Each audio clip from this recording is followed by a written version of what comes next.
One night, the sky suddenly turned dark, and the wind wandered through the mysterious lands of the east. A sandstorm began that would last for hours. At that very moment, something no one had ever known happened in those mysterious lands. A baby was born whose destiny would be woven with extraordinary events. The baby's name was Aladdin. Aladdin grew up in poverty with his mother. Every day he worked in the market to earn a few coins and help his mother survive. In the same country, inside a magnificent palace, lived Princess Yasmin, who was born on the same day as Aladdin. Her beauty was legendary, but even though she lived a life without worries, she always felt a strange emptiness in her heart. So, her only friend was a tiny, colorful hummingbird. Sometimes Yasmin would cover her face with a veil and secretly visit the public market to walk among the people and forget her loneliness. No one ever realized that she was the princess of the palace. One morning, Aladdin set out with a shovel in his hand. As he was about to begin work, he noticed a strange man standing beside an old well thing. The man looked around nervously, behaving as though he were hiding something. When Aladdin passed by, the man called out, "Hey, wait, look over here." Aladdin approached him curiously. The man whispered, "If you help me, I'll give you a sack full of gold." Aladdin was shocked. A sack full of gold. Thinking that this could change his mother's life, he agreed. The man said he had dropped something into the well and needed Aladdin to retrieve it. He tied a rope around Aladdin's waist and began lowering him down. Though frightened, Aladdin bravely descended into the dark well. It was so deep that he couldn't even see his own hand. Lighting a match, he was amazed to see the walls covered with jewels, emeralds, rubies, and gold. Right before him stood an old dusty lamp, the object the man wanted.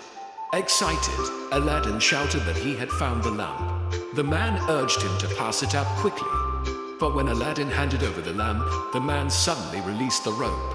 Aladdin fell back into the darkness, hitting his head as the lamp dropped beside him.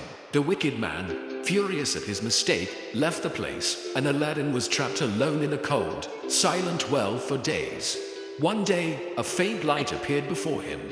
Crawling closer, he saw that it was coming from a ring.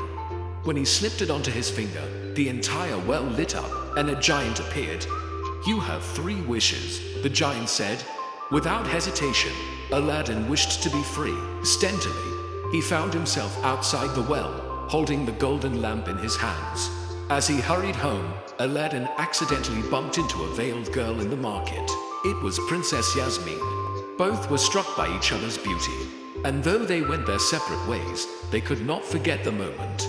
Back home, Aladdin told his mother everything and showed her the lamp. She decided to clean it, hoping to sell it, but as soon as she rubbed it, smoke filled the room, and a blue genie appeared. The genie had been trapped for years and joyfully promised to serve Aladdin forever. For his first wish, Aladdin asked for a magnificent feast. Instantly, a grand banquet appeared before them. Within days, the genie's magic made Aladdin and his mother rich. They moved from their old home into a splendid mansion. Meanwhile, the Sultan discovered that Princess Yasmin had been sneaking out of the palace and locked her in her room. Day after day, Yasmin stood by her window, dreaming of the handsome young man from the market. As Aladdin's fame grew, the Sultan summoned him to the palace to learn the secret of his wealth. He demanded that Aladdin bring 40 soldiers, each carrying a chest full of gold. With the help of the genie, Aladdin fulfilled the Sultan's wish overnight.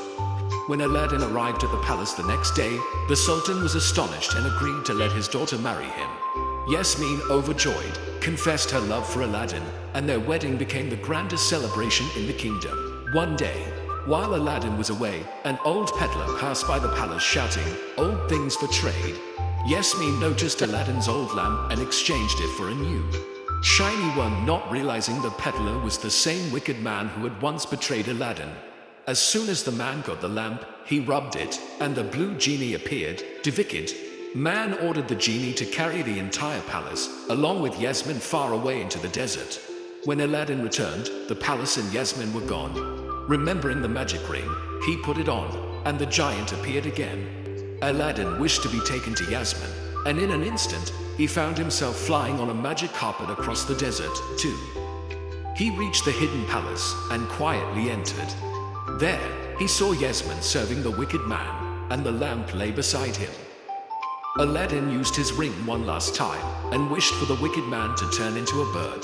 The giant clapped his hands, and instantly the man transformed into a bird and flew away. Overjoyed, Aladdin embraced Yasmin and reclaimed the golden lamp. When he rubbed it, the blue genie appeared once more, and Aladdin wished for the palace to return to its original place. The genie obeyed, and the palace floated through the sky back to their kingdom. From that day on, Aladdin and Princess Yasmin lived happily ever after as the happiest couple in all the East, blessed by the magic of the lamp and the power of love.